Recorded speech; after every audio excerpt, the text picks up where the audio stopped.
dispose d'un mode, là il s'éteint automatiquement au bout de 5 minutes. Hein. Donc voilà, quand on ne fait rien, il s'éteint. Donc pour ce qui est par exemple de l'enregistrement, c'est vrai, il ne faut pas que j'oublie. Pour ce qui est de l'enregistrement, quand vous enregistrez en haute définition, que ce soit haute définition, quel que soit le format utilisé, l'appareil vous permettra d'enregistrer en continu 29 minutes. À terme de ces 29 minutes, il s'éteindra. Il arrêtera d'enregistrer, hein, il ne va pas s'éteindre complètement l'appareil. Disons qu'il va s'éteindre de l'enregistrement, il va se déconnecter, il n'enregistrera plus.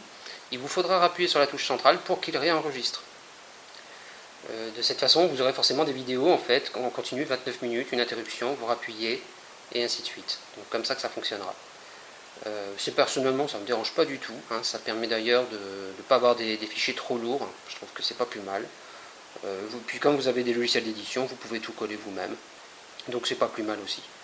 Donc, après, bon, pour ce qui est de la luminosité, bon, à l'extérieur, les vidéos sont très très bonnes, très détaillées. Je précise bien très détaillées. J'avais jamais vu ça ici, hein, forcément. Hein, je ne me suis pas mis depuis longtemps à la haute définition. Hein, c'est bluffant de qualité. On voit des mises au point très très éloignées, très très nettes. Vraiment très très bien avec une luminosité standard, quoi.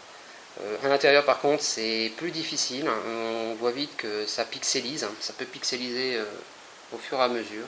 Donc la mise au point elle est un petit peu plus difficile. Et quand il fait très sombre à l'intérieur, c'est carrément pas beau. Donc il faut l'admettre, hein, forcément, hein, c'est normal. Hein. Vu la taille de l'objectif, il ne faut pas s'attendre à beaucoup de lumière, hein, à l'intérieur.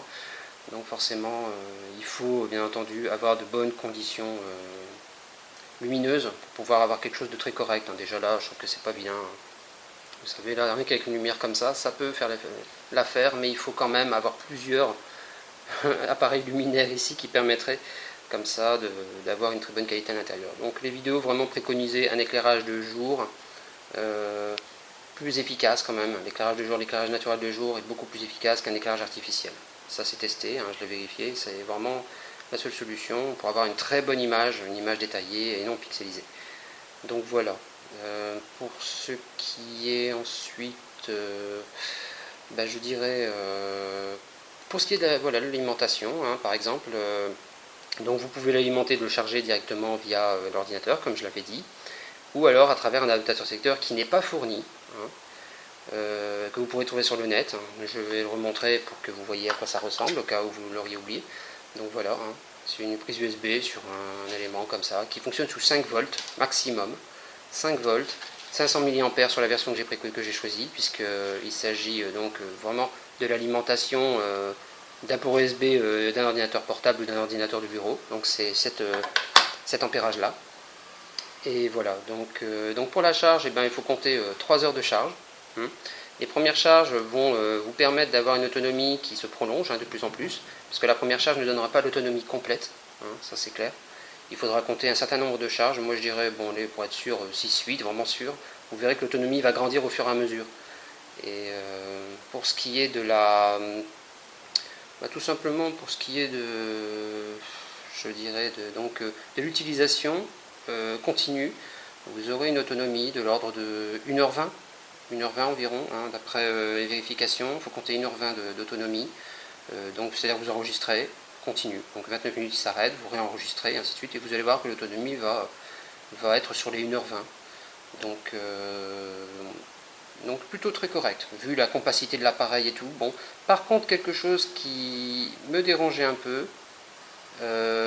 mais bon, tant pis, hein, je veux dire, c'est comme ça, c'est que la batterie, vous ne pouvez pas l'enlever.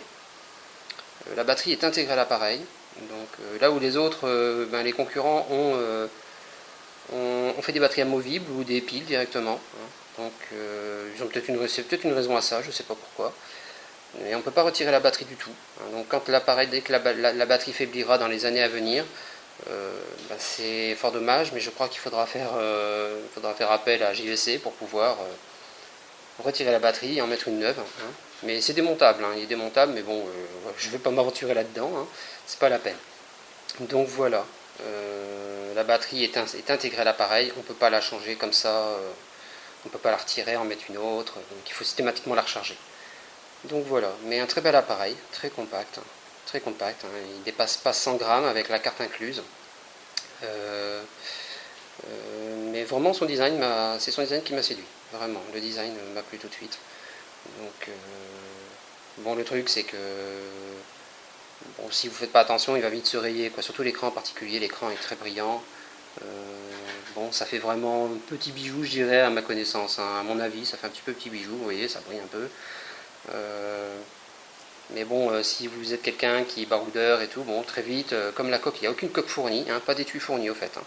Donc, il faut opter pour une petite chaussette que vous aurez dans un placard si vous en avez une toute petite ou quoi, et puis vous mettrez dedans, ou une housse d'appareil photo, ça correspondra parfaitement à la taille, hein.